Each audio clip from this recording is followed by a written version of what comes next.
My story begins in 1974. I was at the Mayo Clinic in Rochester. I had high-grade stage 3 embryonal cell carcinoma, which is cancer of the lymphatic system. And they had done 10 hours of exploratory surgery. They found cancer on my neck. They found it on my feet. It was a freight train. And so they said they had a chemotherapy they wanted to give me, but the chemotherapist said to me, you need to bring your family in, your immediate family, and say your goodbyes, because we don't think this chemotherapy is going to be curative. It may help you for a little while, but it's really not going to turn the corner. And I brought my family in, which was a very difficult meeting, as you can well imagine. At that meeting, I learned about clinics in Tijuana, Mexico. One of the family members knew. And so we began looking at them, and I became immediately confused.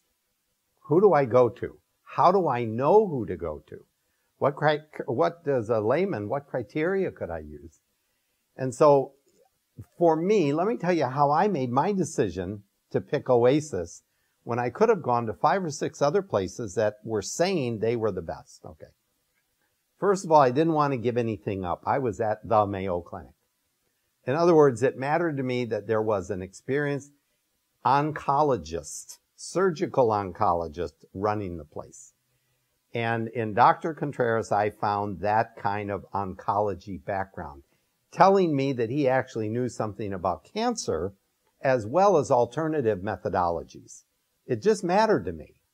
I appreciate all kinds of doctors, but when I'm terminally ill, I want a guy that knows about cancer. So that was my first thing. The second thing was I didn't want to help train them or figure it out on me. They'd been in business 12 or 15 years before I'd gotten there. I wanted a little snow on the roof. I wanted someone who felt like they knew what they were doing and had the background to take me on as a patient confidently. Dr. Contreras said, are you willing to do what we ask you to do when you get here? I said, yes, sir, I am. He said, then come ahead. That was the conversation. So he was confident. I came back with that confidence. And then thirdly, it mattered to me that the hospital had a dimension that was not just physical. In other words, they made it clear that they provided Bible studies if you wanted to go. You didn't have to go. There's no baptistry hidden in the building somewhere, you know. They weren't recruiting for anything, but they did offer Bible studies, and they had pastors that would pray with you and acknowledge that disease is more than just a cell gone bad.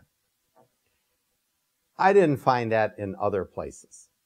So for me, the decision was very quickly made in short order, because what I really wanted, I found only one place. And that was 1974. So I just celebrated my 40th year of being cancer-free, and I couldn't be more excited. My goal is that people will come to Oasis of Hope first, instead of having the 10 hours of surgery like I did, that they might find out about us a little more quickly. And now with the internet, they can raise money.